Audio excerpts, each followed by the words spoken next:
Welcome everyone to Buddhist Center. It's wonderful tonight to be able to talk to you about the Dharma, about the real true medicine for the greatest disease that we all have, and that's the self-grasping ignorance that we need to wake up from the sleep of. And that's what a Buddha has done. The Buddha has woken up from the sleep of ignorance, and at its most deep level. We have afflictive obstructions that keep us in cyclic existence, and we have obstructions to omniscience that, along with the afflictive obstructions, not only keep us in cyclic existence, but they add this extra layer of not allowing us to have our mind flow freely to all sentient beings, not allowing us to have our mind reach its fullest potential. And we're going to be able to, based on the teachings that we're receiving from qualified teachers and that are, directly down from Buddha Shakyamuni himself, we're going to be able to achieve that same status that the Buddha achieved, because the Buddha just discovered a truth about reality that we all can discover. And the Buddha discovered that doing certain meditations and having one's mind tally with reality in a perfect way would allow one to never suffer again, and then be the most reliable guide in the universe for all sentient beings. Not only be able to fulfill all of your needs, but fulfill all sentient beings' needs in the universe by achieving that freedom, that waking up from the sleep of ignorance, the ignorance of, that the self-grasping ignorance, and even those kind of more subtle states of the stains of self-grasping ignorance that are in our minds, the stains of self-cherishing, the subtle self-cherishing attitude that is in our minds, along with the gross forms. And when the gross forms are gone, one still has the inability to be able to perceive everything simultaneously in a way that a Buddha can, to be able to be of the most benefit to sentient beings. And it's because of those kind of stains in our minds that everything, not only when we think about it in our minds, we think it, is as it, it inherently exists when we think about it, and we start to, look at the way our mind works in relation to things. But what happens with these obstructions to omniscience that you have to be removed with a very, very precise path, they cause us to not only think things are a certain way, but they appear embedded in our actual perception of things is this kind of appearance of inherent existence. And even here, solitary realizer, foe destroyers, only lose that appearance of kind of inherent existence, true existence, when they're directly experiencing emptiness and directly experiencing ultimate truth. And it's only the Buddha who can understand from an appearance perspective. Things no longer appear incorrectly to a Buddha, even when he or she is perceiving conventional reality. So there's a layer of appearance that's different for a Buddha that allows him or her to truly be of the most usefulness. And once that kind of layer is removed, once that kind of final layer of hazing over one's mind is removed, then the mind has its most capacity fulfilled. And then one could, have that state of perfect wisdom and love, perfect, skillful means, power, compassion, all of these excellent qualities that the Buddha has.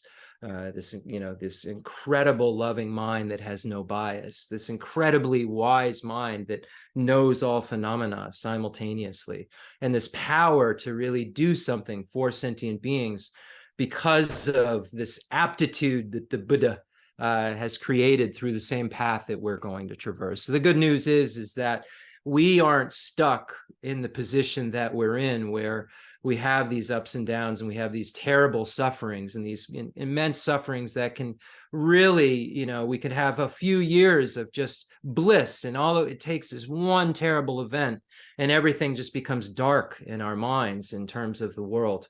So we see that, we can convert that state that we're in into a state where those things don't happen anymore, and we can show others how to make it never happen again. And it's not based on some kind of faith that we're, just believing because the Buddha seems like a great guy, and the Buddha seems like his statues are peaceful and so forth. It's because we'll have discovered various layers of the truth ourselves along the path, from which we can then encourage ourselves to keep going. And this is why, we really put so much effort in to our studies and so forth, so that our analysis reaps the benefit of conviction. So it isn't just to try to gather information, it's to try to gather information that tallies with reality to give us conviction in that which is true, instead of the conviction in that which we have, generally speaking, which is wrong. We are convinced that things are, kind of permanent that are impermanent. We're convinced that things that are, really suffering are happiness. We're convinced that unclean things are clean, that impure things are pure, that, empty things are whole, in a way that there's something, that, there could be something there that is pure. And we have this kind of conviction that the self that doesn't inherently exist does. So we walk around with these convictions that we have to undo the knots of. And as we undo them, we'll see that there's a loosening of the tightness of our mind that we may not even have known was there until we feel that loosening take place. And then what happens as the loosening takes place in our mind, there's more encouragement that we have, because we're become convinced.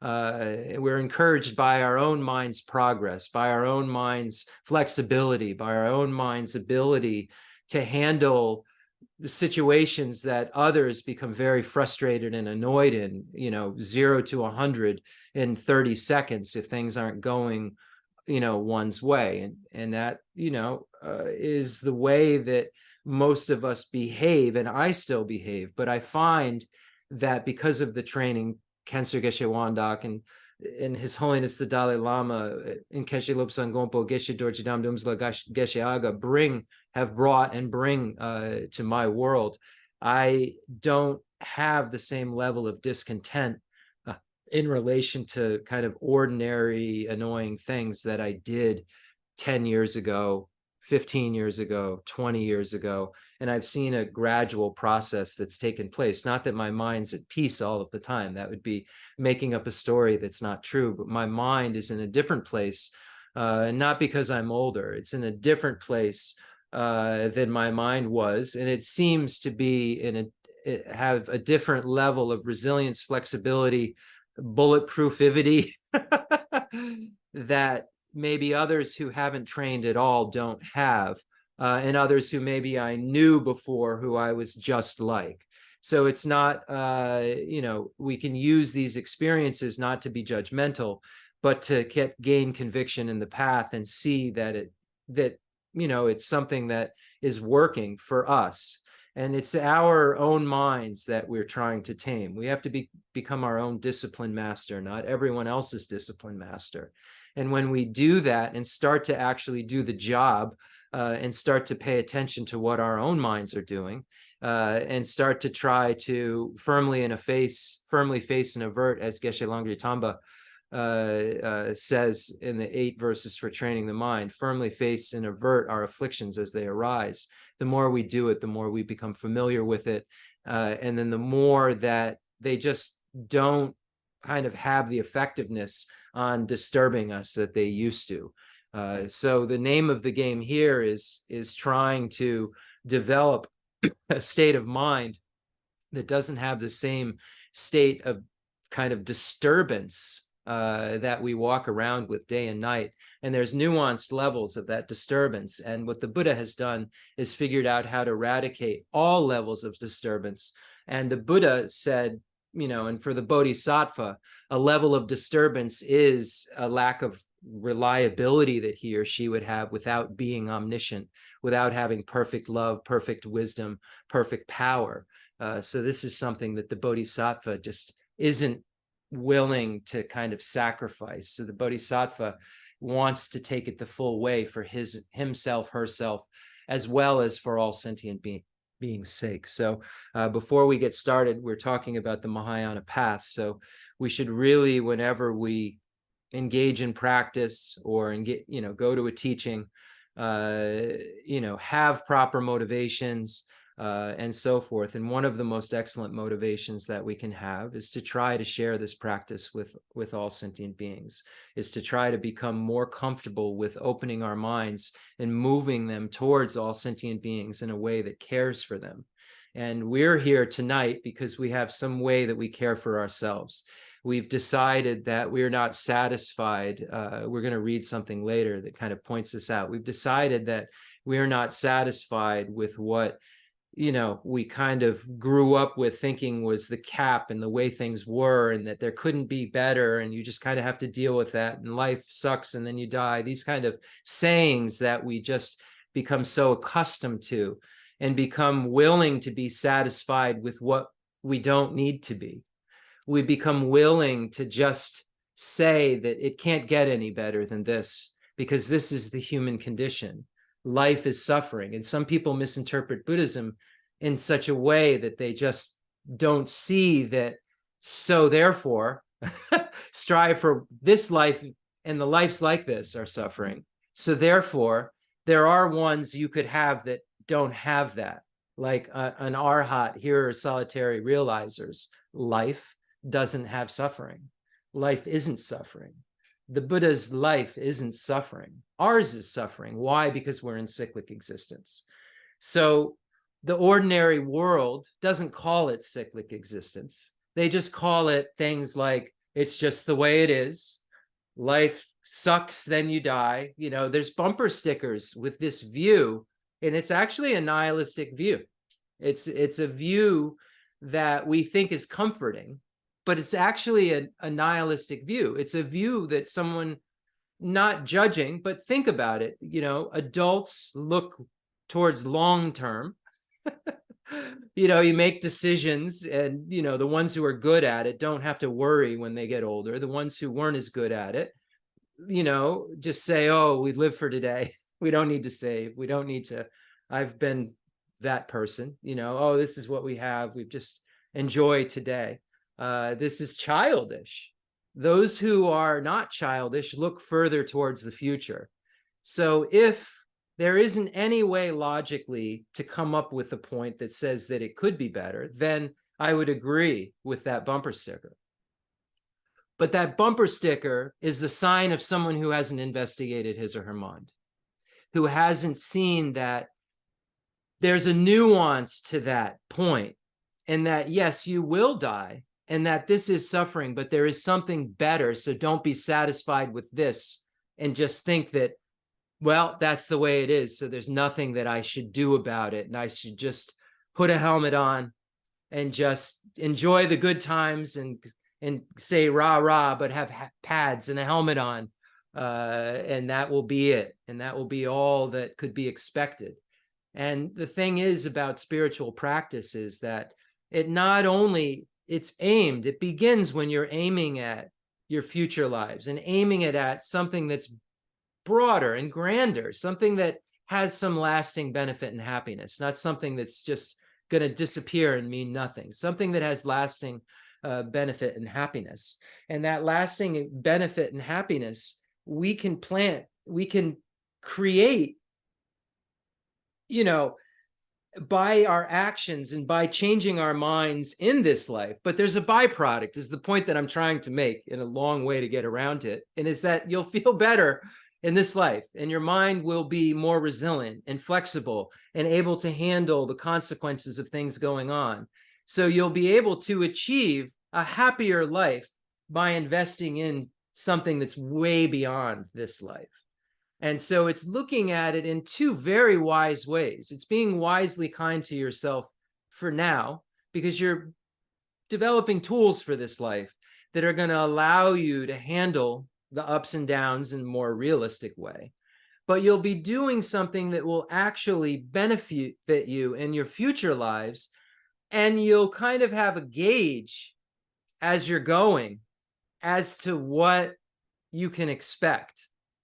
And as honest Buddhist practitioners, we have to say that if someone cuts us off in traffic, here's an example, and our minds just go bananas. And why did they do this? Where'd they learn how to drive? They should have their license taken away, or fill in your own madness, whatever things might frustrate you in your life, or get you to feel like you have to go, okay, like take that breath and then think about what it's going to be like when you're dying, right? When you really have something serious happening, the serious of all seriousness is happening.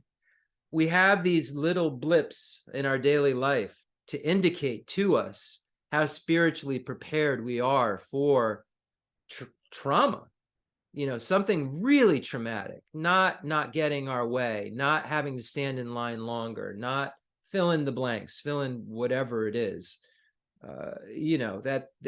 That's not the level of tragedy that's going to be going on in our mind when everything's going to go away. And as we go throughout our day, we get indications and how prepared we are. And thank goodness we do, because then if you're a Dharma practitioner, it then tells you to keep going. It says to you, okay, I really have this that I need to work on, because I see that I don't have this patience. I see that I still have so much of this attachment. I see that I have just, my mind can't even like stay on track on one thought. I see that this happens. I see the racing, or I see the dullness. I see these things happen during my day. And these are pointers. These are indicators that these are the things that I need to work on in my meditation. This is the thing that I need to find an antidote for, because the Buddha gave me antidotes and gave me all kinds of practices and good advice to get me to a place where my mind is calm enough to be able to see emptiness directly. So that's where we're trying to get to. And that's calm state of mind where you could see emptiness directly doesn't really have too much issue going on day to day. Really, the kind of mind we're talking about when we say, oh, and then they see emptiness directly. Before that happens, the kind of mind you have is so stable before you would have any kind of experience like that. And your day-to-day is so stable. And on the Mahayana path, you're already only doing things for others to become a Buddha. Like you're only putting others' needs before your own to become perfect. You're already doing that on the Mahayana path. In your daily life, that's how your mind operates. So we have to be really realistic with ourselves and say that if those kind of stones on the path for us to be able to get to seeing emptiness aren't removed, there's no way we'll get to that place. So those stones on the path are the kind of ups and downs in our daily life that we have that we can't handle. And when those ups and downs in our daily life happen that we can't handle are there, it's an indication of, hey, this is what we need to work on. Don't just ignore it and say, oh, I blew up again, or I did this again, or I did that again. Say, oh my goodness, there it is. And then figure out exactly what you need to do if it's a problem child in your life with that problem child. And if you're not paying attention, if you're just looking at trying to fix all the external factors you possibly can, oh gosh, this person, I can't believe they're doing this again. And you're just, I got to get them out of my life. I'm going to call someone else to help. And, if that's the way you're going to go about fixing your life, external factors are numerous. Your mind's one, and you're not really doing the safest bet. You're betting, like you're going to the casino and assuming you're going to clean up, that they don't have a better plan than you do. You're not being wise about the way that you're going about it. So we use our daily life to gauge whether or not we're prepared to really move to our next life? And are we behaving in a way that is like we talk about? And it isn't because there's some judge, it's because we want to be happy and don't want to have suffering. So are we really, is it true? Are we really telling the truth? This is what it's about. This is why we go to these classes, to learn that this potential's there and then have a mirror to look into in our day. And then when we're not using these ups and downs, and we're not using our own afflictions as kind of our guidelines on where we need to work, we're not being honest when we say we want to be happy and we want to be free from suffering. Because we spent, some of us, 20 years, 25 years with Khensur Rinpoche. We've taken teachings from His Holiness the Dalai Lama, and we know better. We know what the accurate information is. So when we go about our day and we don't use any mindfulness and introspection, that's not just for a cushion. We have a spy in our mind throughout our day, and mindfulness tells us we're going to stay away from the 10 non-virtues. I'm trying to keep these 18 root and 46 secondary bodhisattva vows, just in a play, trying to pretend like a bodhisattva. Mindfulness, that's what I'm supposed to be not forgetting to do. I start to criticize someone. It's the first bodhisattva vow. Don't criticize others. I start to criticize others. Is there a spy in my mind saying you're criticizing others? You should not do that. Does it ever appear? Because if those things aren't appearing, you're not taking the teachings from the cushion. You say, you sit down. What do? We get into the 7-point Vairocana posture, and then we set a focal object, and then we make sure our mind's not excited or dull. And, we use mindfulness and introspection. Well, we're supposed to be telling our minds what to do all day. We've decided that the way to get happiness is and the way to be free from suffering is to engage in really specific behaviors, mental states, and so forth. We've decided that that's the way to it. So are we able, is the rubber meeting the road, is my point. Are we able to use these teachings as something more than a rabbit's foot that we think will save us, when the Buddha never said they worked like that? Are we using them in a way where we feel like we've checked a box because we'll be saved? When Umzalaga was just teaching me, a lot of us have this faith in that we'll just get around teachers and we'll think that this will be enough, and that somehow on our deathbed, our teacher's going to just appear.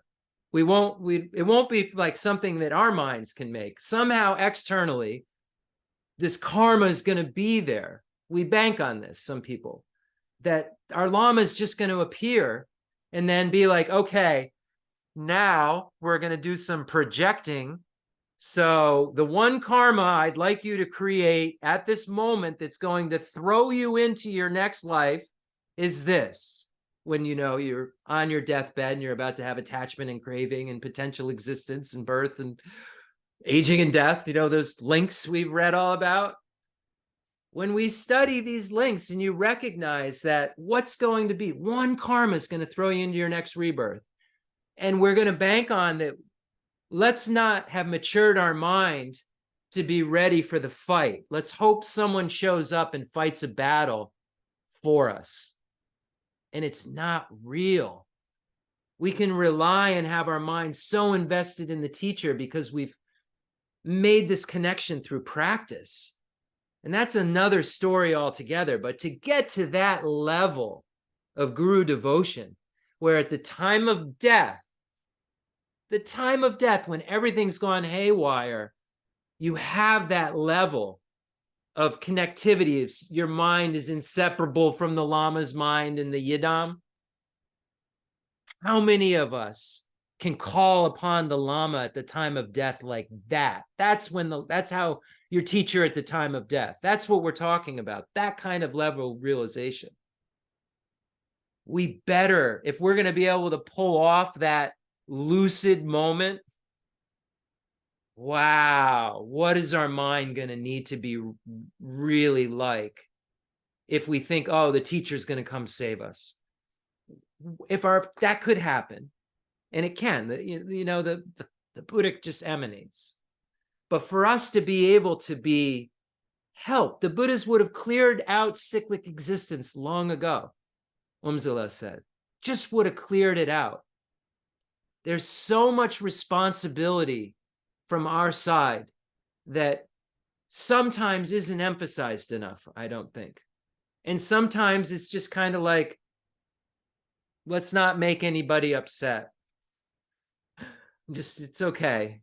Just, it's fine.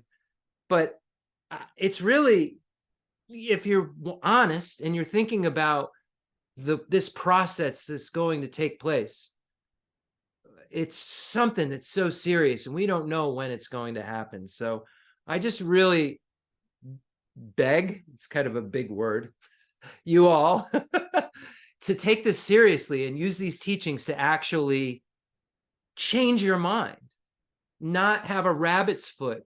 We know the Buddha doesn't remove, the negativities with his or her hands, can't, bless you with water, throw some water on you and change things, isn't going to give you his or her realizations.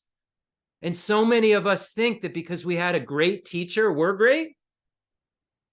And we know the Buddha Shakyamuni, whether our teacher is a Buddha or not, everyone can debate. I think of my teacher as a Buddha, but there's no greater level than Buddha Shakyamuni. A Buddha is a Buddha. And Buddha Shakyamuni can't give us his realizations, can't remove our suffering, and can't wash with water. So then why would we think that we could be lazy and not do something about our own mind? The Buddhists teach the truth of suchness. Our Lama teaches the truth of suchness. When you look at how you start deity yoga, how you would do this, I'm inseparable mind, that's emptiness. It starts with the ultimate deity, the six deities. Ultimate deity starts with I'm empty. The deity's empty. Same nature.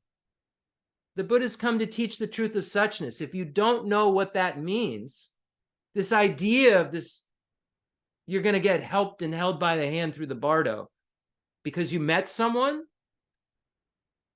really, we need to think about this and know that that person we met only met us to tell us the truth of suchness and only met us to tell us exactly what we needed to do because he, in Khensur Geshe Wangdak's case, did it. And it worked. He was convinced of it. And we, though, have to convince ourselves of it. There's a lot of facts in the world, a lot of facts. But this is one fact that goes so against the grain of everything that we believe and think. We think cherishing ourselves more than others, we must do that in order to survive. I mean, Darwin would agree. We have these instincts to survive. You have to do these things to survive. There's just this ingrained thing within us that says you have to be aggressive. You have to have these tendencies in order to get your own and, care for your family before others, somehow, there's all these concepts that we have that create barriers and create bias in our lives that don't allow us to be natural with what I was leading up to 20 minutes ago to do. And that was invite all sentient beings here to be our guest. So it's not normal for us to share beyond our circle, our club, our group, our village, our city, Northerners, Southerners. Think about it. Left coast, West coast, East coast, West coast, left coast. There's just so many boxes we all put each other into, the flyover states. It's like, there's these people that aren't the same people. We're really crazy the way that we think, the way that we categorize everybody into our little blocks. And when Buddha came to teach something that was so revolutionary, and that is that you have just as an important connection to every being in the universe as you do to the person who you think is the most important being in the universe. And this is revolutionary to our minds. To think that the person I think is the most important person in the universe is no more important logically, not just woo-woo, because we're all one, not like this, is logically no more important than everyone in the universe to me. And that isn't just from I have to work with beings and get compassion perspective. That means that if I could see all my last lives, I would see each and every one of you. I was so close to you. I've just forgotten it. Each and every one of you, I was as close as the most important person in the universe to me right now. And as we start to open our minds to this concept that Buddha came, that was so revolutionary, it was just so different. When we start to open our minds to this concepts, we feel better, because it's the tightness in our mind that doesn't flow towards others, that tries to hold everything in as ours and ours alone, our group, our people, that makes us not feel good. And we see the common example of when someone has a child and they have this experience that they've never had before of bliss that takes place for a moment. And it's because there's a removal of self-cherishing for one being on the planet. And you get a flash of lightning in the dark. You get a moment to see what it would be like if you could multiply that times every being in the universe. So you see, you could be that happy in relation to one person.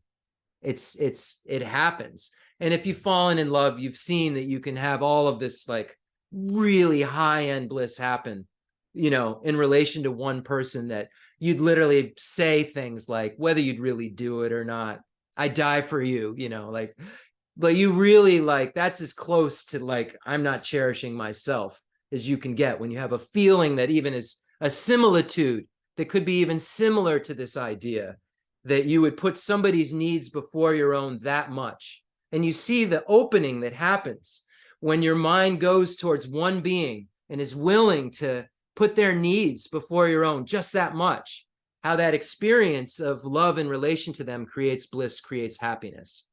And I challenge you all to think of instances in your life and think of times when you had the most amount of happiness that you could experience. And you'll find that it has to do with love. It has to do with helping. It has to do with an elation. Even if you were like a musician and playing music and you saw people enjoying it in front of you, what do you think's going on there? It's something that's happening where you're seeing people are happy, and it's creating, I'm a musician, so I've had it happen. I don't play anymore, but you're on stage and people it's feeding your ego. I know that, but there's also something in our minds that sees, teachers who are watching now, you start to see the students get it and your mind loosens a little because you see the happiness, you see a potential in someone who maybe didn't have as much potential. You see a C student become a B student, and you start to see your mind feel so good in relation to another being. So we use our life's experience to prove to us that these things are accurate. So based on the effective states of mind we've been able to create through our practice of the 7-point cause and effect, through realizing the mind that aspires to enlightenment, passed down from Buddha Shakyamuni to Maitreya and Sangha, and the equalizing and exchanging self with others practice, passed down from Buddha Shakyamuni to Manjushri, Nagarjuna, and Shantideva, we create states of mind that are less tight, hopefully. As years go on, if we're actually practicing bodhicitta, we're actually practicing the stages that lead up to bodhicitta.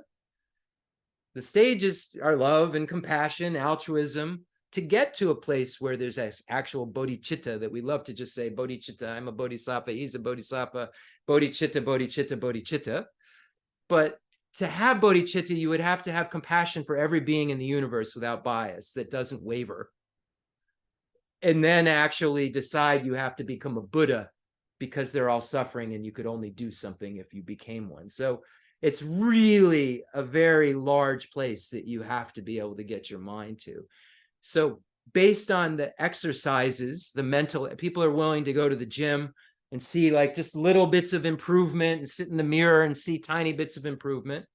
So based on your meditation practice, on your bodhicitta practice, you should notice in next year when we go to bring all sentient beings here, that there's a different feeling that you have. There's a more of a quickness. You know who they are. You know who you're bringing. You do this meditation all the time. You should be able to have a quickness, a kind of a spontaneity. The Buddha's actions are all spontaneous. Well, your mind should start to have the spontaneity that the Buddha's mind has in order to produce the spontaneity of the Buddha's mind. Results are concordant with causes. So we see this is all just logic and reasoning. This is something you will discover, not something you just have to have blind faith in.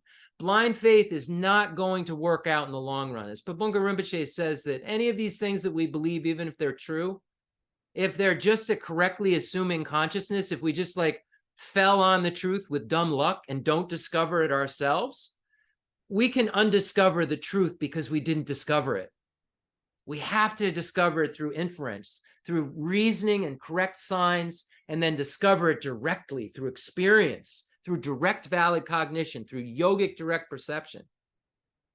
And if we just have a correctly assuming consciousness, it can go backwards to doubt because we haven't proven it at all to ourselves. Somebody like who just looks like they're calm told us and we believe it. Or somebody who like sounds smart said something and we're like, yeah, that sounds pretty good. I believe that. I'm a Buddhist. Buddha's the best. Buddha taught the Four Noble Truths in Sarnath, and it was great. He was great. And those statues, I sit like that every day and I just empty out I unload my mind, right? There's just all of these kind of wrong ideas that can crop in. And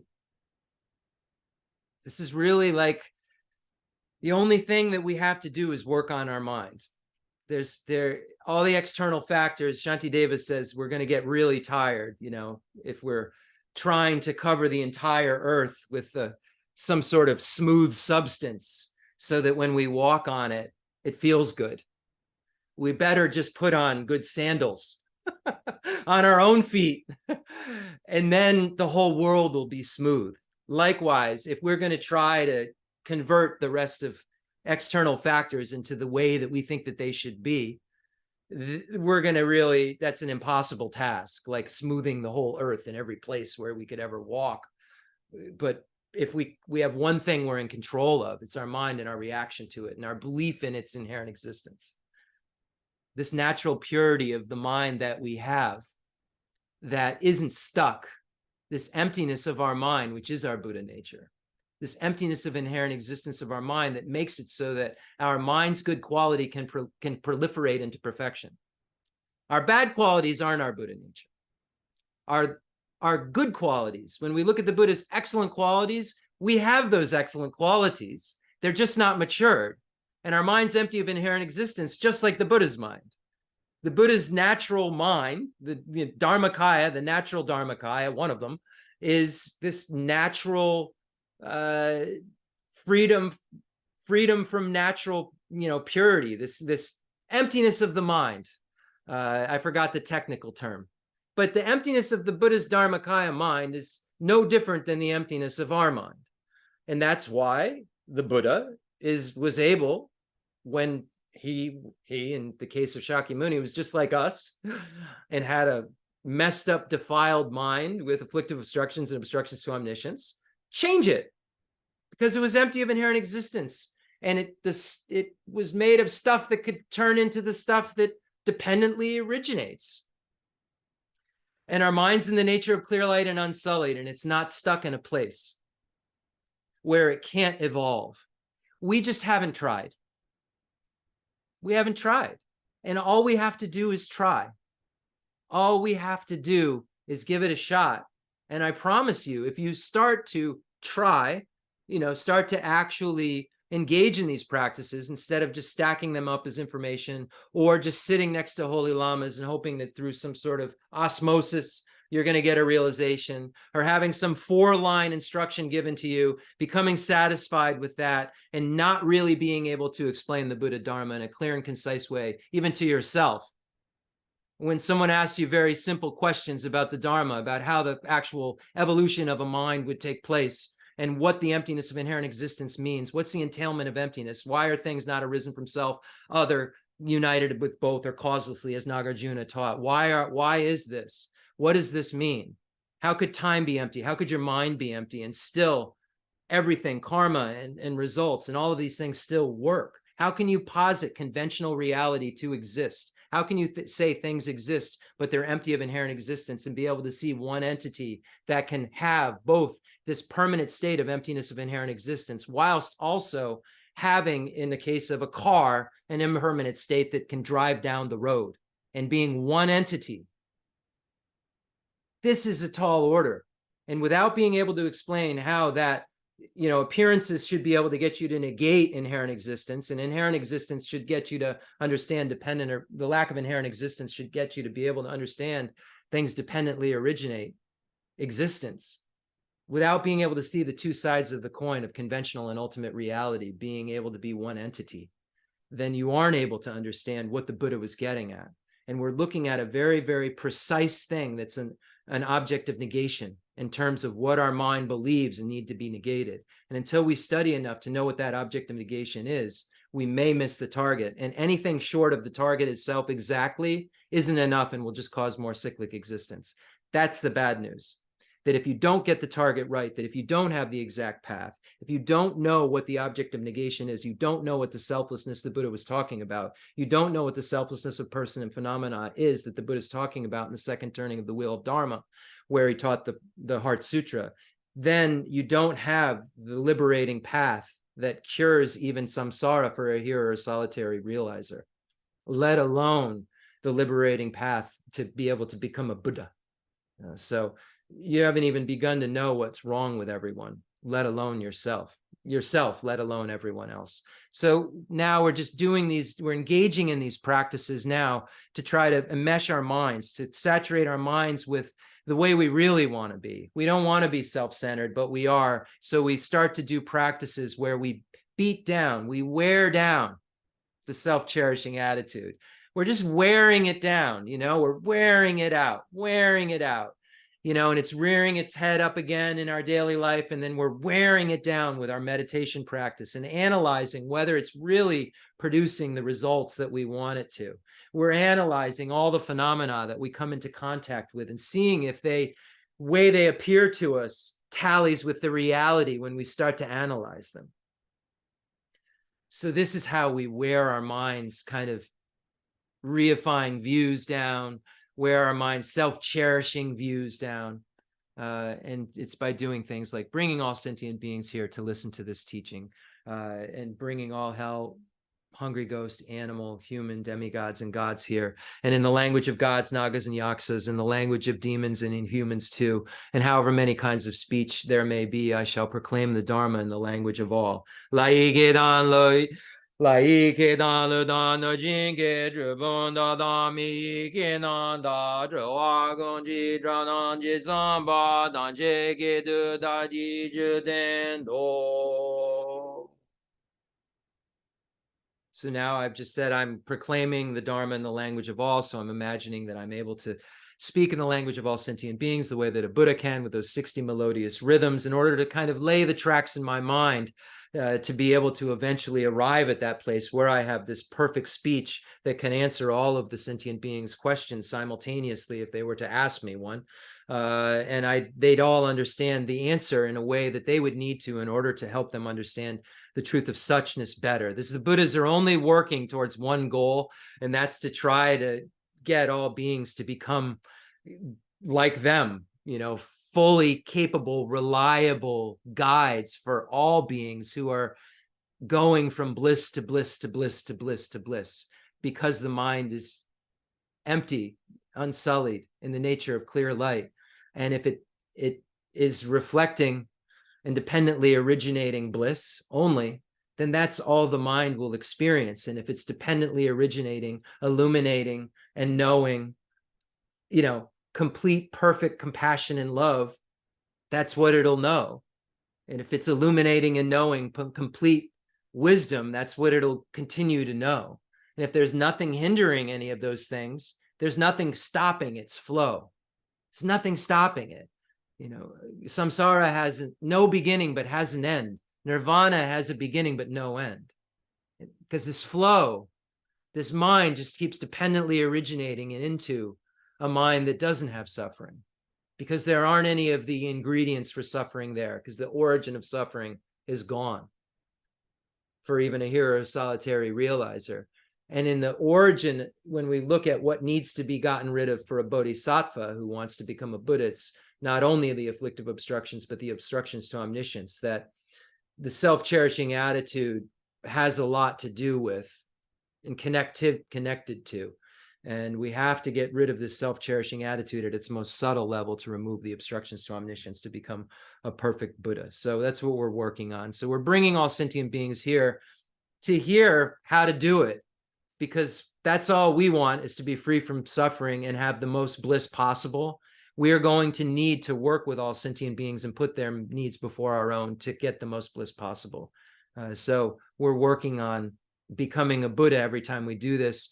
And the experience should be more and more real and have a taste like actually eating food instead of being described food.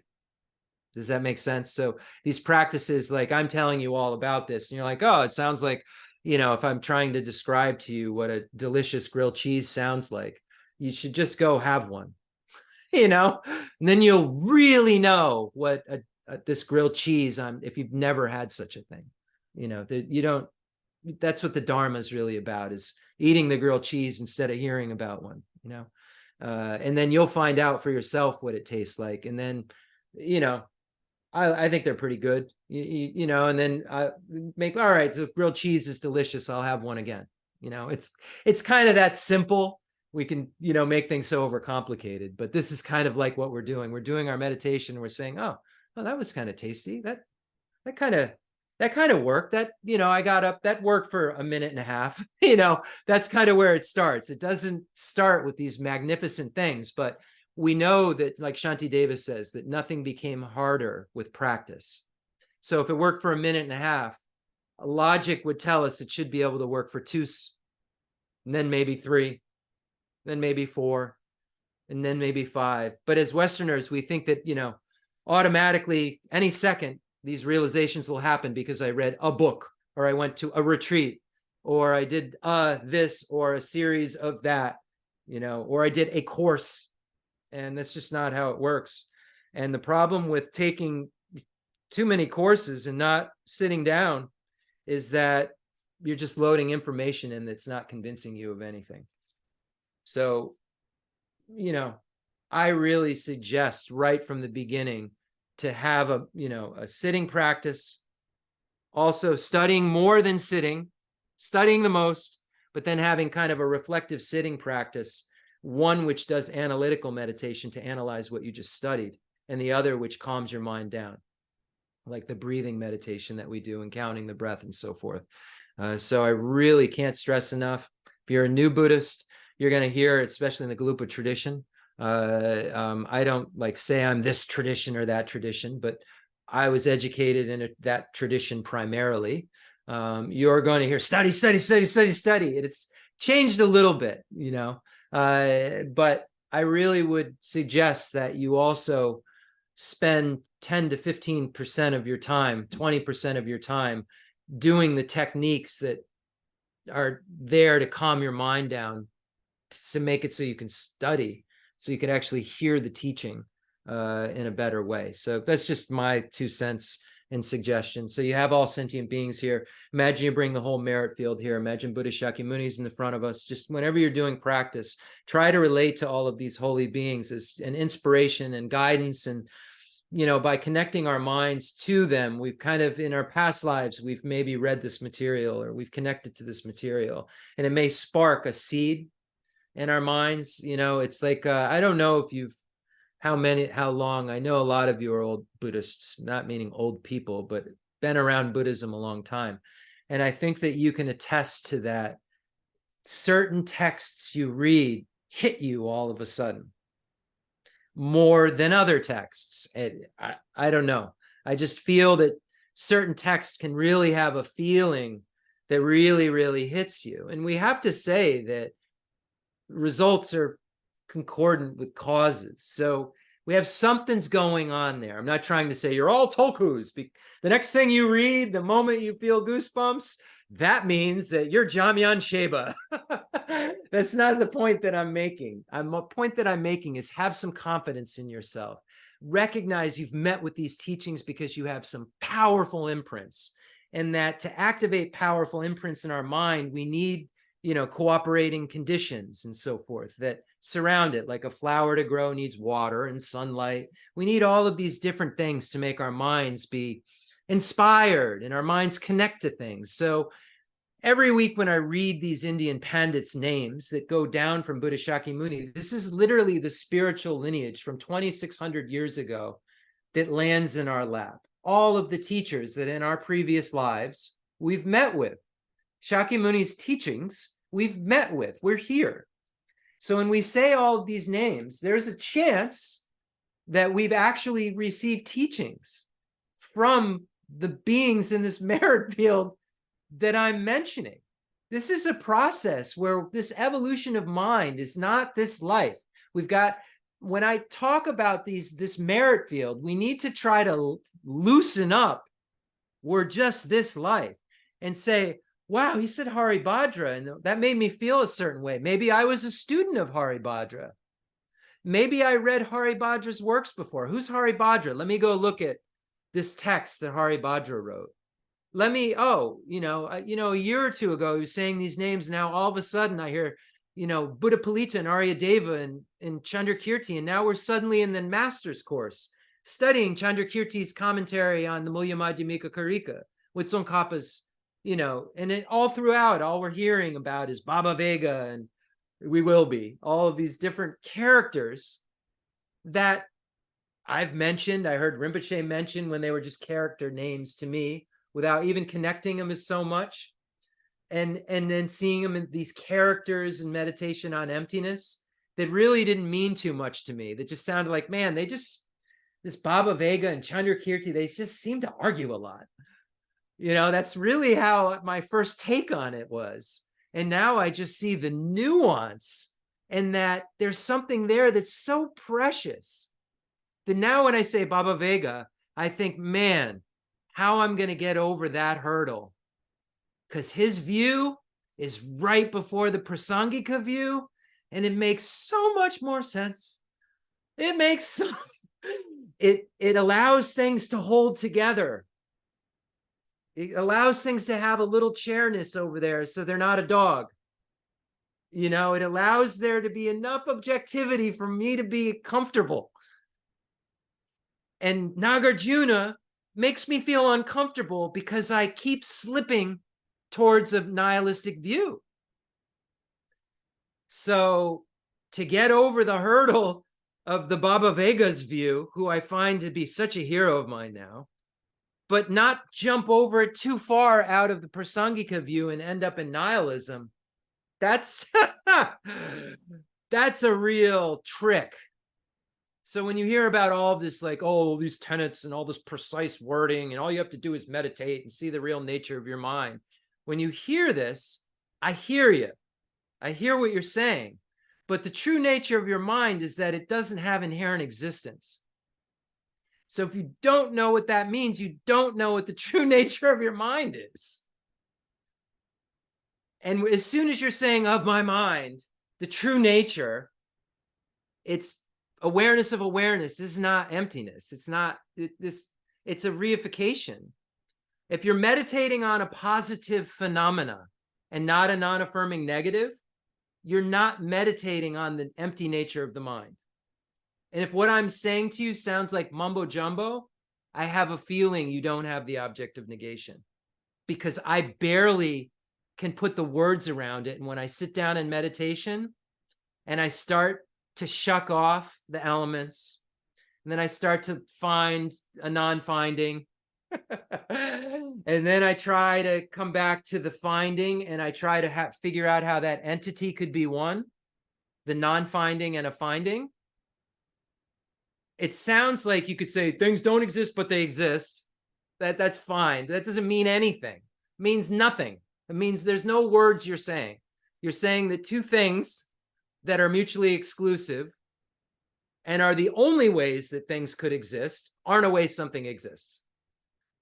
Now, if you're saying it doesn't inherently exist, but it exists, I'm cool with that. But you can't say it doesn't exist, but it exists. It exists, but it doesn't exist. It doesn't, you have to be able to articulate what that means. Yes, it exists, but it doesn't exist inherently. You can't say it exists and it doesn't exist. Because if there's an it there and you say it doesn't exist, you don't have a basis of designation. You don't have anything that's empty to name as this or that, to merely impute. You don't have a basis of designation. Now you think emptiness is a thing? Emptiness is a non-affirming negative. So you make emptiness a thing. Now you have a positive phenomena. Ultimate truth is conventional truth. Ultimate truth's not ultimate. You have to be really careful with the wording. And that could, scholars, but my point is that emptiness is empty.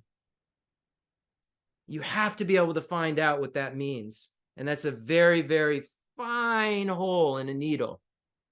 And your thread's thick. You got to keep licking it and twisting it, trying to get it in there, and you don't have on glasses. Anyone who wears glasses, take off your glasses, get a thick piece of yarn, and get a needle and start your work. And you'll see how hard this is. Don't be satisfied with partial instructions. Don't allow your mind, do your mind some justice. Mean what you say. I want happiness, mean what you say.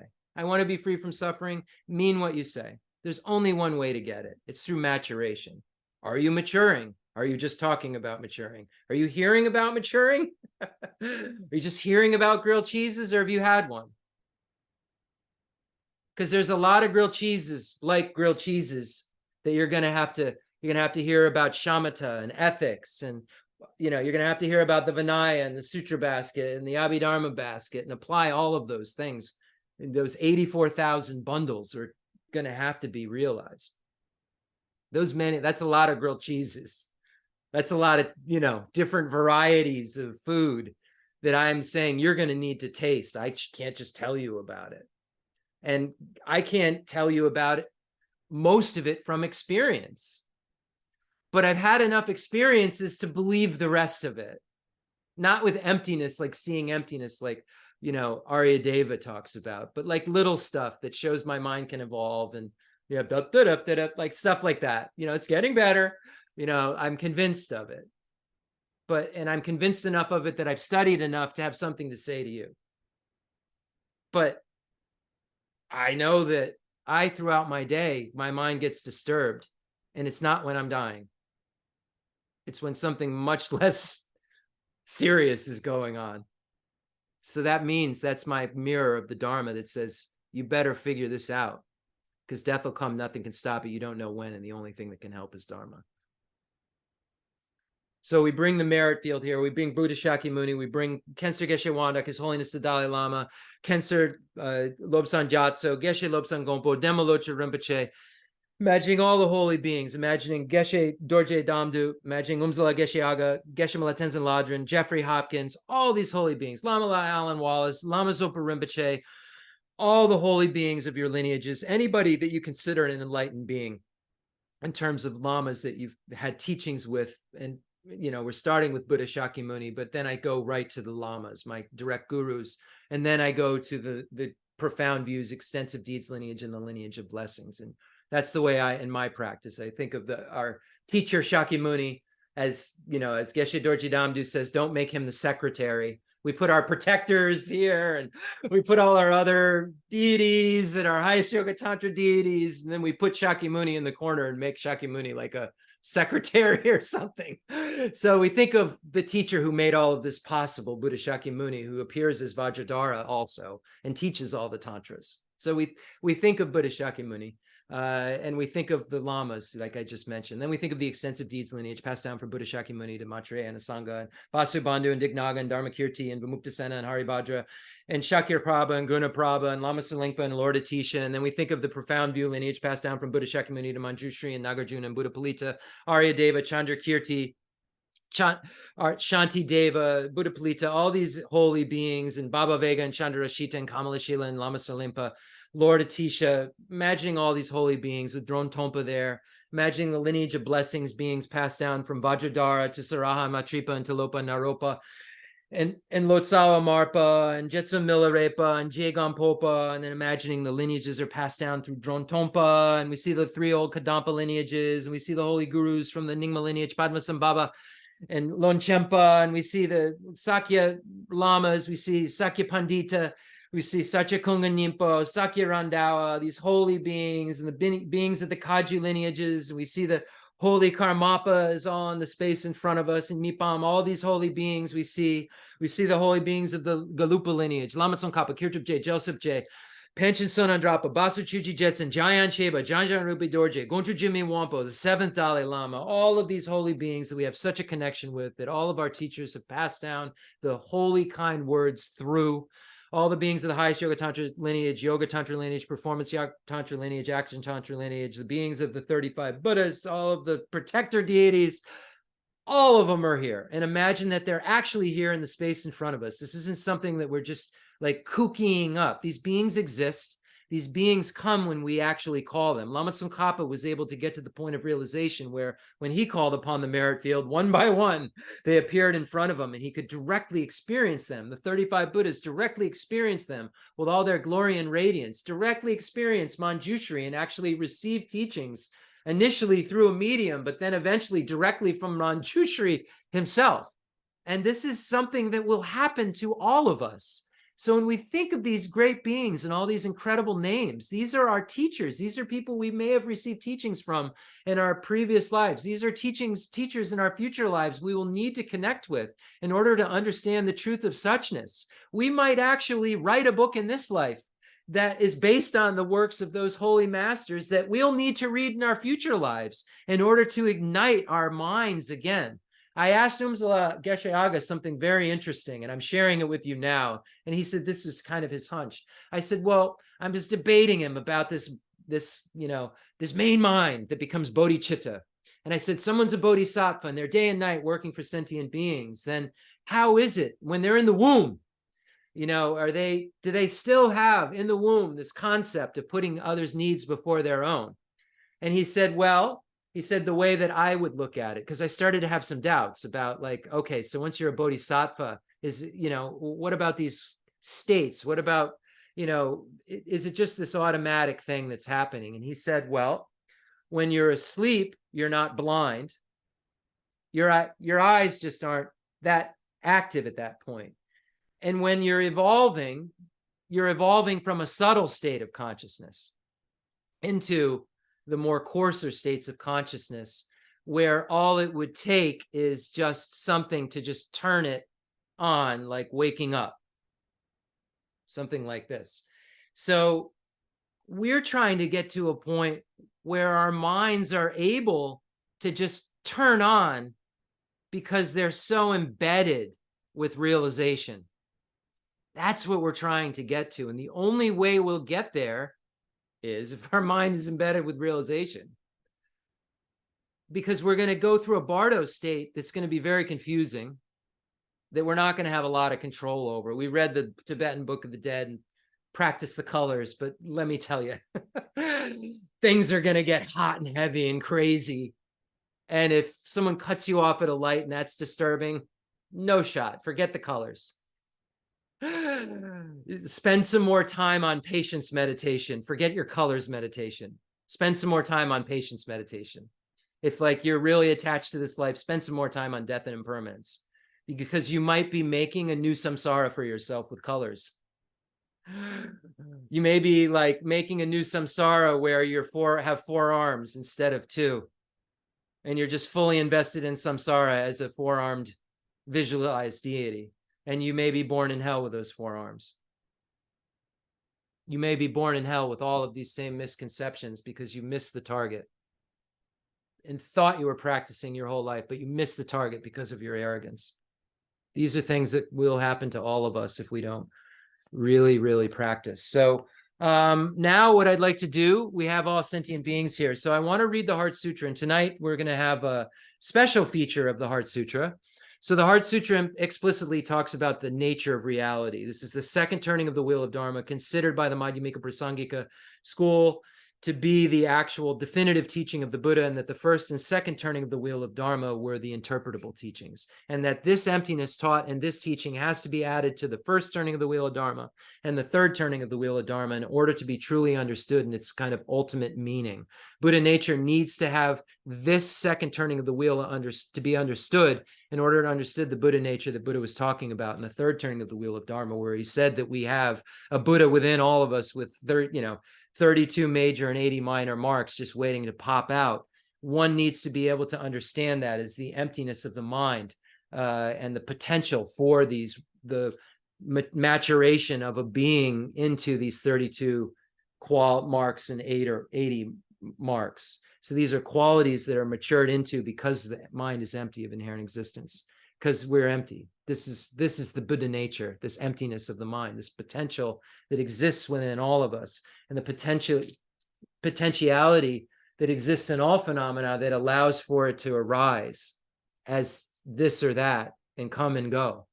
The dependent origination of causes and conditions, wholes and parts, and then the final one that has to be understood, which is mere designation through the power of a thought consciousness. So the Heart Sutra talks about these three levels of dependent origination and is talking about the emptiness of inherent existence, the emptiness of objectivity, things existing right within the object, and that things only exist subjectively, but there is externality that's collectively created by subjects. So we have to be able to get out of the mind-only view that everything's just mind and there's nothing external, but still be able to see how everything's just mind. It's like Madhyamaka is almost more mind-only than mind-only, because you don't have this inherent existence. Anyway, let's just leave it at that. And then implicitly within the Heart Sutra, we see the teaching on the five paths, the path of accumulation, preparation, seeing, meditation, and no more learning. So because this sutra contains everything that the Buddha ever taught in its full, starting with the definitive teaching, it has incredible amounts of power to remove obstacles. And it's said that after the 1959 invasion of Tibet and the relocation, and when the monks went into Baksa, into the refugee camp to remove obstacles, they recited the Heart Sutra millions of times. And Khensur Geshe had this happening. So I thought tonight, I was trying to think, His Holiness the Dalai Lama, the wish-fulfilling jewel, Chen Rezig in our world right now, is going for a knee surgery. He's flying into the U.S. on Sunday, as all of you, I'm sure, have heard. And he's coming here for medical treatment. And I thought to myself, should we do Tara mantras, medicine Buddha mantras, and should we do some kind of tantric thing? And I think, no. I think we're going to recite the Heart Sutra mantra 108 times. And so that's what we're doing. So when we get to the Heart Sutra mantra in the text, we're going to recite that. And then we'll recite the rest of the Heart Sutra. And then I'm going to do the dedication prayers, because I know that it's been a while. My aim of the teachings, as you all know, is just to kind of share with you how I've learned how to practice. And, there's no set outline that I have to get done. I have a pile of books here that I was planning on reading to you about this sutra on impermanence and Pabonka Rinpoche's Heart Spoonful advice on impermanence, because I'm studying with Aga almost every day, and he's referencing all of these different texts in the Dalai Lama's commentary on Shantideva's Guide to the Bodhisattva's Way of Life. So I'm trying to share them with you as they come up, because if His Holiness is referring to them and saying these are important to understand Shantideva, to understand the points that we're getting at in that beautiful text, I think it's important to share it with you, because I don't have anything to share with you except what my teachers share with me. And it's still going. And I was never satisfied with partial instructions, because Rinpoche told me, don't you dare be. And so now I still study every day, sometimes multiple classes a day, to be able to learn more, to be able to experience that happiness and freedom from suffering in my own mind that I see proliferating. And that's the thing, you talk about the proliferating Buddha nature, you'll see the proliferation. And that's what's beautiful about it. You'll see the good states of your mind can grow, and they can grow little bits, so they can grow little bits more. So what the Buddha said is true. And we all have these beautiful states of our mind. We have this compassion and love. We're taught it right right away when we're given milk from our mothers. Right away, we kind of have this instinct within us. We all have states of mind of compassion and love at varying degrees. It just have to be the greatest degree. And because we have them, we have the substance to work with. We can't feel, oh, I can't do that. No, everyone has these substances. They're just not matured enough. So anyway, so I tonight thought, in order to do something as a group to help remove any obstacles we have to meeting with His Holiness's health.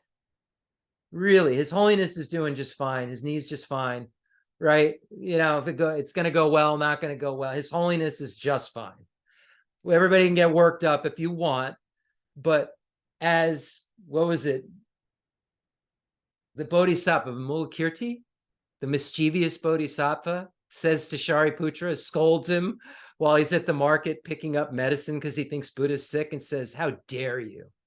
My teacher is the Buddha. He's not sick. So it's obviously, yes, because we're dealing with the Buddha appears when emanating as a human, right? So, but whether or not the Buddha stays and whether or not we meet with the Buddha and receive the teachings is our mind. Whether or not there's enough reflections for the moon to be there reflecting, that's us. That's on us, whether we're there to reflect. And the way that we keep reflecting is if we have the merit to keep that mirror alive that sees our Lama, really. And I think that as you practice more, that the mirror can stay alive when the Lama passes, but that's another trick. But conventional stuff, normal everyday stuff, if the Lama leaves the world, it's you know, we don't have the merit to keep receiving the teachings. You know, we don't have the merit to have been born in a life that has 1,000 years. We have this lifespan that's not fixed. We have that kind of karma. And we have the kind of karma that even if the Dalai Lama's knee goes just great, a bomb drops and all the internet goes away and we can't get anywhere and all of our books burn up, then the Dalai Lama's knee surgery really didn't matter because we lost the merit to be able to meet with His Holiness the Dalai Lama. So we have to really look at, we want the obstacles removed that would keep us from being able to meet with the teacher. Not, oh, the poor teachers. Don't think about a Buddha that way. Don't think about the Buddha of compassion and his poor knee. Think about, wow, my karma is manifesting my teacher's impermanence. You know, all composite things are impermanent. He's a human, and this is what he's emanating as to show me. And I need to make sure that I'm doing everything I can as a practitioner to keep the mirror uncovered so it can reflect a teacher. So this is the obstacles we're removing. So don't, you know, just be careful, you know, with your visualizations about an old sick. We're thinking of our teachers as pure, and remember that it's our karma that allows us to hear teachings. I'm not telling you to go into la la land and think the Dalai Lama is not undergoing a knee surgery, but I'm asking you to question what would keep a teacher, because the reason we want the Dalai Lama's knee surgery to go well is so that we can meet with His Holiness the Dalai Lama's teachings, and he can continue to spread these lovely teachings to sentient beings. Sentient beings need merit in order to receive the teachings from a Buddha. The Buddha can't wash away negativities of beings, remove their miseries with his hands, or transfer realizations. It's the being's karma being there to be able to have the teachings from the teacher. So I thought, what's the most powerful way that I can remove obstacles, my obstacles to being able to have a Dalai Lama that can walk up to me? He just walk right up to me, no problem. You know, how do I remove the obstacle that would make it so he couldn't walk up to me? Not his obstacles, my obstacle that makes it so he can't walk up to me. This is how we have to think about our minds. Our minds are creating all of our realities. We think everything's so inherently existent from its own side. We think that everything is kind of operating in the way that we're believing it to be, but it's our karma that's just manifesting everything over and over and over again. So we're going to recite the Heart Sutra. We'll recite the Heart Sutra mantra. Then we'll do remove some obstacles, and then we'll dedicate, and we'll be on our way. And then some of you will maybe go meet, His Holiness. You can go to the airport, I guess. I don't know how that works, but you can go to the airport and meet him. And you can go to New York City, and welcome him. And so wonderful that we have a chance to have these connections with a Buddha of compassion in our world. And please, may there be no obstacles to him walking up to me. This is how I'm thinking. A Sutra of the Heart of Transcendent Knowledge. Thus have I heard, once the Blessed One was dwelling in Rajagriha at Vulture Peak Mountain, together with a great gathering of the Sangha of monks and a great gathering of the Sangha of Bodhisattvas. At that time, Blessed One entered the samadhi that expresses the Dharma called profound illumination. At the same time, noble Avalokiteshvara, the Bodhisattva Mahasattva, while practicing the profound Prajaparamita, saw in this way. Saw the 5 skandhas to be empty of nature. And then through the power of the Buddha, Venerable Shariputra said to noble Avalokiteshvara, the Bodhisattva Mahasattva, how should a son or daughter of noble family train who wishes to practice profound Prajaparamita? Addressed in this way, noble Avalokiteshvara, the Bodhisattva Mahasattva, said to Venerable Shariputra, O Shariputra, a son or daughter of noble family who wishes to practice profound Prajaparamita should see in this way, seeing the 5 skandhas to be empty of nature. Form is emptiness, emptiness also is form. Emptiness is no other than form, form is no other than emptiness. In the same way, feeling, perception, formation, and consciousness are emptiness. Thus, Shariputra, all dharmas are emptiness. Hold on. Where I just lost my place. Where was I? In the same way? I'm going to I can't do that. Addressed this way, noble Avalokiteshvara, the Bodhisattva Mahasattva, said to Venerable Shariputra, O Shariputra, son or daughter of noble family who wishes to practice a profound Prajaparamita, should see in this way, seeing the 5 skandhas to be empty of nature. Form is emptiness. Emptiness also is form. Form is no other than emptiness. Emptiness is no other than form. In the same way, feeling, perception, formation, and I see what I did, and consciousness are emptiness. Thus, Shariputra, all dharmas are emptiness. There are no characteristics. There is no birth and no cessation. There is no impurity and no purity. There is no decrease and no increase. Therefore, Shariputra, in emptiness there is no form, no feeling, no perception, no formation, no consciousness. No eye, no ear, no nose, no tongue, no body, no mind, no appearance, no sound, no smell, no taste, no touch, no dharmas. No I dhatu up to no mind dhatu, no dhatu of dharmas, no mind conscious dhatu, no ignorance, no end of ignorance up to no old age and death, no end of old age and death, no suffering, no origin of suffering, no cessation of suffering, no path, no wisdom, no attainment, and no non-attainment. Therefore, Shariputra, since the bodhisattvas have no attainment, they abide by means of Prajaparamita. Since there is no obscuration of mind, there is no fear, they transcend falsity and attain complete nirvana. All the Buddhas of the 3 times by means of Prajaparamita fully awaken to unsurpassable, true, complete enlightenment. Therefore, the great mantra of Prajaparamita, the mantra of great insight, the unsurpassed mantra, the unequal mantra, the mantra that calms all suffering, should be known as true since there is no deception. The Prajaparamita mantra is said in this way. Teata om gate gate paragate parasangate buddhisoha. Teata om gate gate paragate parasangate buddhisoha. Teata om gate gate paragate parasangate buddhisoha. Teata om gate gate paragate parasangate buddhisoha. Teata om gate gate paragate parasangate buddhisoha. Teata om gate gate paragate parasangate buddhisoha. Teata om gate gate paragate parasangate buddhisoha. Teata om gate gate paragate parasangate buddhisoha. Teata om gate gate paragate parasangate buddhisoha. Teata om gate gate paragate parasangate buddhisoha. Teata om gate gate paragate parasangate buddhisoha. Teata om gate gate paragate parasangate buddhisoha. Teata om gate gate paragate parasangate buddhisoha. Teata om gate gate paragate parasangate buddhisoha. Teata om gate gate paragate parasangate buddhisoha. Teata om gate gate paragate parasangate buddhisoha. Teata om gate gate paragate parasangate buddhisoha. Teata om gate gate paragate parasangate buddhisoha. Teata om gate gate paragate parasangate buddhisoha. Teata om gate gate paragate parasangate buddhisoha. Teata om gate gate paragate parasangate buddhisoha. Teata om gate gate paragate parasangate buddhisoha. Teata om gate gate paragate parasangate buddhisoha. Teata om gate gate paragate parasangate buddhisoha. Teata om gate gate paragate parasangate buddhisoha. Teata om gate gate paragate parasangate buddhisoha. Teata om gate gate paragate parasangate buddhisoha. Teata om gate gate paragate parasangate buddhisoha. Teata om gate gate paragate parasangate buddhisoha. Teata om gate gate paragate parasangate buddhisoha. Teata om gate gate paragate parasangate buddhisoha. Teata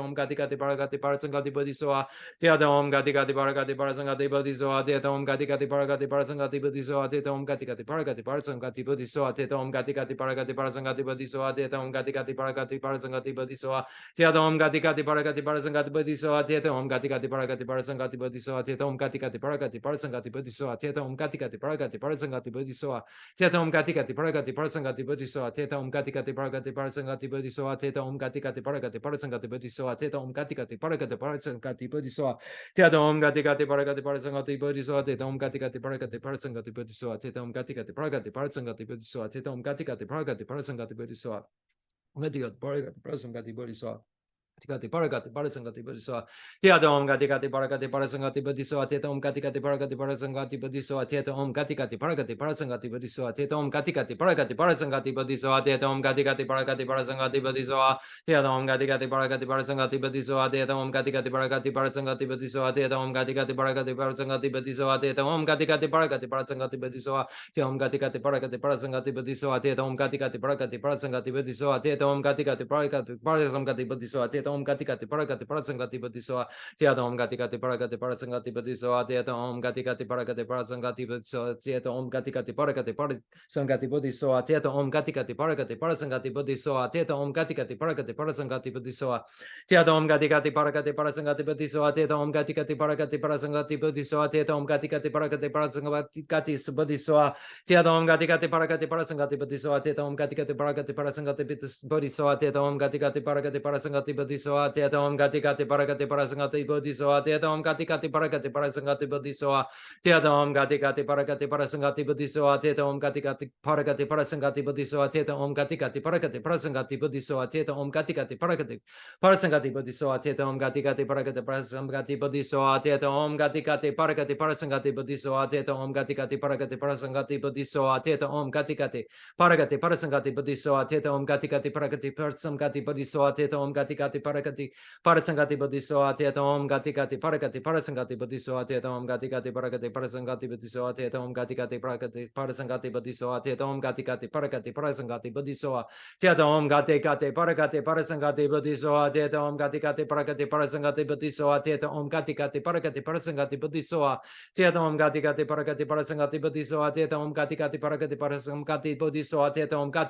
Parasangati Bodhisattva Teta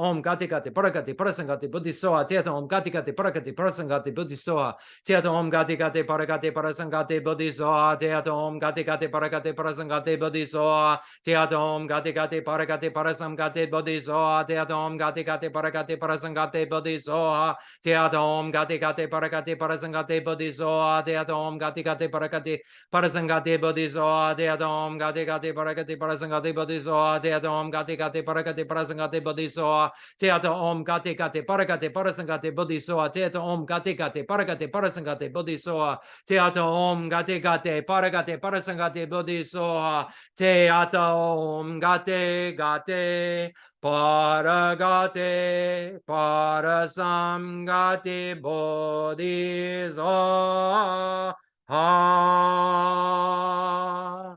And again, that refers to the path of accumulation, the path of preparation, the path of seeing, the path of meditation, and the path of no more learning. And the Om refers to body, speech, and mind.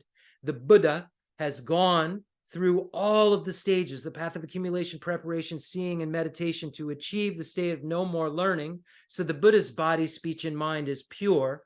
Our body, speech, and mind is not pure, but through progressing the paths the same way Buddha did, our impure body, speech, and mind will transform into the pure body, speech, and mind of the Buddha when we achieve the path of no more learning and dependence on those bodhisattva paths mentioned in this short mantra that encompasses all of the 5 paths and the meaning of them being empty of inherent existence. Thus, Shariputra, the Bodhisattva Mahasattva, should train in the profound Prajnaparamita. May all of the Dalai Lama's obstacles be removed so that I will be able to, and you will be able to receive teachings on the truth of suchness and have no obstacles that are created from our side to being able to have the Buddha of compassion approach us. Then the Blessed One arose from that samadhi and praised noble Avalokiteshvara, the Bodhisattva Mahasattva, saying, this Bodhisattva Mahasattva's knees are fine. Think about this, everyone. These are the beings we have in this world. We read this Heart Sutra, the Bodhisattva Mahasattva. We have this being in our world. The Blessed One arose from that samadhi and praised noble Avalokiteshvara, the Bodhisattva Mahasapa, saying, good, good, O son of noble family. Thus it is, O son of noble family. Thus it is.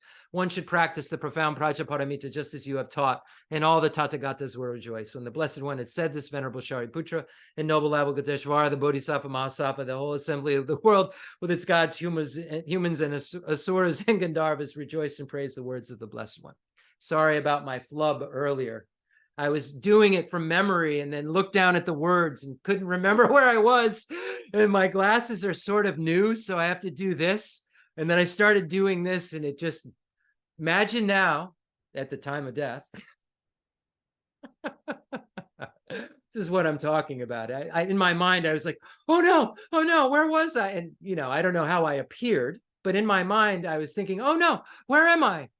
And this is nothing like the time of death. Lama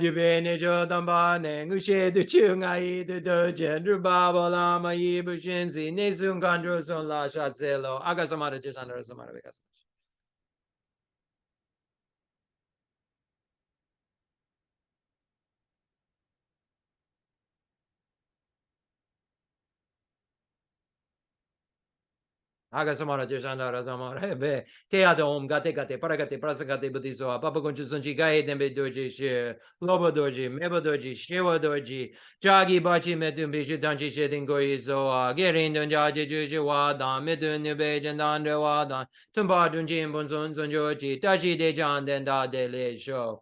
And when we clap our hands, what we're saying in English is what we're trying to do, removing these obstacles we're talking about, to being able to meet with holy teachers and to not having our untimely separation from our teachers, not their untimely separation, our untimely separation from them. I hope this is making sense. I'm trying to make sense out of that. It's our untimely separation we need to worry about from them. Our having to see them not be able to walk up to us. We need merit to, by the truth of the existence of the three jewels, may all inner and outer hindrances and adversities be overcome. May they become non-existent. May they be pacified. May they be completely pacified. May all negative forces opposed to the Dharma be completely pacified. See what I'm saying here? Opposed to whose Dharma? The Dharma's in your mind. You're the one, you've got to tame your mind. That's the Dharma.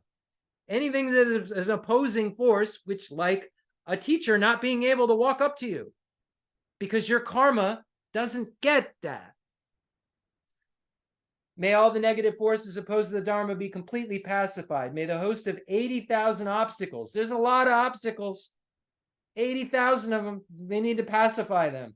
May we be separated from all adverse conditions to the Dharma. Anything that might make it where we couldn't get the Dharma, like someone not being able to walk up to us to give it to us. That's an adverse condition. That's a leisureless life, one that doesn't able to meet with the teacher. And may we obtain all circumstances conducive to the Dharma. May there be auspiciousness, happiness, and well-being here right now. Now. May this happen now. So when we're clapping, this is what we're thinking. We're removing obstacles. What? To us getting a new car. No, to us not having teachers walk up to us. So this is what we need to really just invest our minds in, this truth of our condition, this truth of karma and its results, and this kind of, you got to get going because death is coming, nothing will stop it. We don't know when, and the only thing that can help us is Dharma. Concluding mandala offering and dedication prayer. The fundamental ground is scented with incense and strewn with flowers, adorned with Mount Meru, the four continents, the sun, and the moon. I imagine this is a Buddha land and offer it. May all sentient beings enjoy this pure realm. I dedicate whatever virtues I have collected for the benefit of the teachings and of all sentient beings, and in particular for the essential teachings of Venerable Ozandrapa to shine forever. I send forth this jeweled mandala to you, precious Guru. So any mistakes that I've made in my instruction, we know I made a mistake reading the Heart Sutra. So there's one for tonight, I'm sure of. Usually I get done and I think, well, I don't know if I said anything wrong, but if I did, let me recite this Vajrasattva mantra. But now I have a clear example. What if somebody checked out right then? Anyway. So we're just always trying to evolve our minds to do better and be able to, not ever miss. Like I wouldn't go A, B, C, D, E, F. I wouldn't, I go A, B, C, D, E, F, G, H, I, J, K, L, M, N, O, P, no problem. That's how we need to know the Dharma. A, B, C, D, E, F, G, H, I, J, K, I need to be able to just, I'm not, if like, what's after T, Q, R, S, T, U, it's not something that takes me a whole lot of time. I can go backwards, I can go forwards. I can do it drunk. If I was drunk, I don't drink, but so like with the Dharma, we could be as sober and as clear as can be, and we don't know our prayers. We don't know what the Nagarjuna was talking about, so. Om benza sada samaya manablaya benza sada zena vajita dida meva zudukai meva zubukai meva anuragna meva zavaziri me braja zavagama sujume kidam chiyam guru hum ha ha ha bhagavan zavadata kata benza mame moka benza bava maha samaya sapa ahom ve jorama jojarama tunjikala rachamo ramo chidacha tunjo rulo hongjo hong. I dedicate all this virtue to emulate the knowledge of the hero Manjushri and likewise Samantabhadra as well. With whatever dedication is praised as supreme by all the conquerors who traverse the 3 times, I also dedicate all my roots of virtue for the sake of auspicious deeds. I have roots of virtue. You have them. You have roots of virtue. They just need to be made better. We all have them.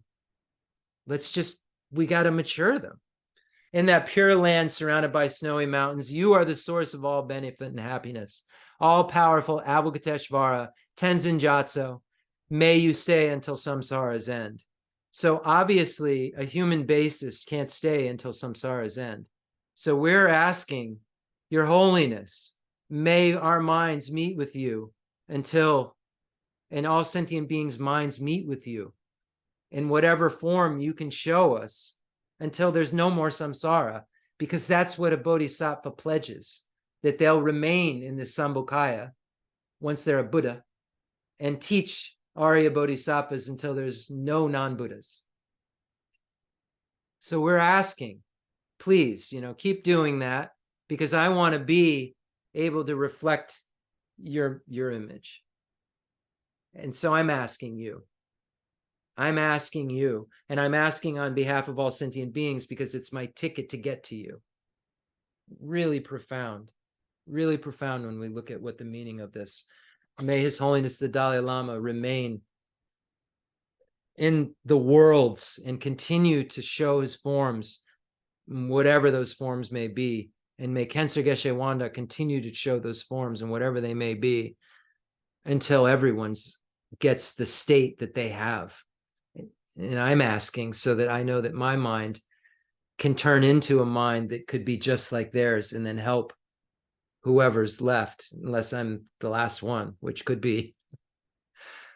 A complex yogi poses as a simple monk. Homage to Khensur Geshe Wangdak Rinpoche, our precious spiritual friend who is inseparable from Aryatara. I fully prostrate, covering as many atoms of the earth as possible to your pure body, speech, mind, and enlightened activities. I offer to you drinking water, bathing water, flowers, incense, candles, scented water, food, and music, purified by Om Ahom, Om Ahom, Om Ahom. The rarity of having 1 million wish-fulfilling gems is a common occurrence compared to meeting with a holy teacher like you, who placed the complete path to Buddhahood in our childlike hands.